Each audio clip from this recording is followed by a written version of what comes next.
All right, let's open up the case file on Aurelia International Academy. We're about to piece together a story that starts with a room that shouldn't exist and ends with a message that's just flat out impossible.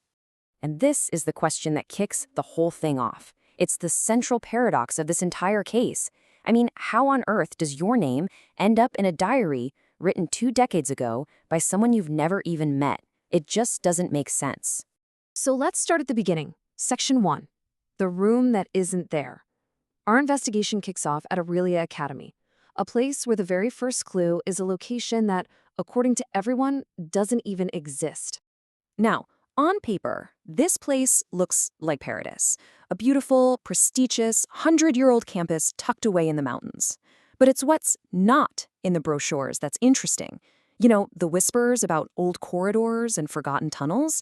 That's where the real story is. Every good investigation needs a catalyst, right? And in this case, it's Maya Rao. She's a brand new literature teacher, just 24 years old. And it's her fresh perspective, her curiosity, that lets her see something everyone else has been ignoring for years. And this is the first big crack in the official story. On one side, you have an official school map, clear as day, showing a room 307. But when Maya asks the staff about it, a uniform, almost rehearsed denial. There is no classroom 307. Right there, you know something's wrong. See, Maya wasn't buying their story, so she started looking. And that's what led her down this dusty old hallway to a plain-looking storage room. But tucked away behind it, she found it. A hidden door, confirming the map was right all along, and that the staff was lying. And this brings us to our first piece of hard evidence. Classroom 307. A real, physical place that everyone insisted did not exist. The very first secret of Aurelia Academy had just been busted wide open. So, Section 2, a diary's impossible message. Because what Maya found inside that room, well, that's what turned this from a simple campus mystery into something deeply personal and way more dangerous. The room was like walking into a time capsule. It was completely untouched, almost like a crime scene that had been preserved for 20 years. But sitting right there on the teacher's desk was one item that was about to change everything. It was a diary, and it belonged to a student named Daniel Hart, who, it turns out, had vanished from the school 2 decades earlier. His very last entry was this desperate plea, basically a breadcrumb pointing to an even darker secret, one buried right under the school. But then, underneath his frantic warning, written in totally different ink, was her name, Maya Rao. Just think about the psychological whiplash of that for a second. Finding your own name in a 20-year-old diary written by a missing kid you've never heard of. This was the moment she knew. She wasn't just investigating a mystery. Somehow, she was part of it. Section 3. The Student Detective Agency. Maya knew, right then and there, that she was in way over her head. She couldn't do this alone, so she put together a small, covert team, gathering the exact skills she'd need to get to the bottom of this. And this was her crew. Think of it like a heist movie. You've got Maya as the leader, the catalyst. Leo is the tech genius, the hacker. Aisha is the brilliant analyst who sees the details no one else does. Kenji is their eyes, capturing photographic evidence. And Diego, he's the explorer, the guy who can get them into all the places they're not supposed to be. They were a perfect little investigative unit. And working together, they started making breakthroughs fast. Diego found those tunnels Daniel had written about. Leo dug up old news clippings about his vanishing. They even found evidence of a secret society.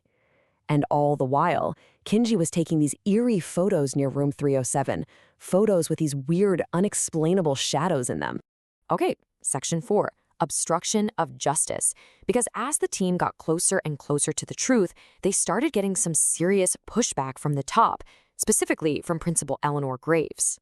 This is a classic case of a cover-up. On the one hand, you have Principal Graves' official story, a flat-out denial. Stop asking questions, nothing to see here. But on the other hand, you have the team's growing mountain of evidence, tunnels, a missing student, a secret society. The more they found, the harder she tried to shut them down. But here's the thing about telling a bunch of curious investigators to stop digging, it just makes them want to dig faster. Every single warning she gave them was basically a giant flashing neon sign that confirmed they were getting really, really close to a truth she desperately wanted to keep buried. Section 5. The Memory Experiment Secret. Their persistence paid off. It led them deep into those tunnels, deep beneath the school, and straight to the unbelievable secret that Daniel Hart had stumbled upon all those years ago. Get this. The school wasn't just covering up a simple scandal. It was hiding a wildly dangerous, completely unsanctioned scientific experiment. A project to literally, technologically, capture and store human memories. It was radical, it was unethical, and as Daniel found out, it had gone horribly, horribly wrong. And this timeline just lays it all out. It explains the motive for this 2-decade-long cover-up. Daniel didn't just run away. He found out about the experiment, he tried to blow the whistle, and then he was silenced. His disappearance was step 1 in burying the secret for good. So the team followed those tunnels all the way to their deepest point, and they found it, a hidden underground chamber, the heart of the entire mystery. And there, in the middle of the room, was the machine itself, an old, humming piece of equipment that was still running, still active after 20 years. And as they got closer, a screen on the machine flickered to life. And it was him, a message from Daniel Hart, not a video recording, but a preserved memory. He looked exactly like he did 2 decades ago, essentially a ghost trapped in the machine. And his message was a bombshell. The experiment was still active. They never stopped. And that leaves us with the final, absolutely chilling question that this case file just can't answer yet. If the experiment never stopped, that means someone else took over. If it's still running today, who are its current subjects? Who is being watched right now?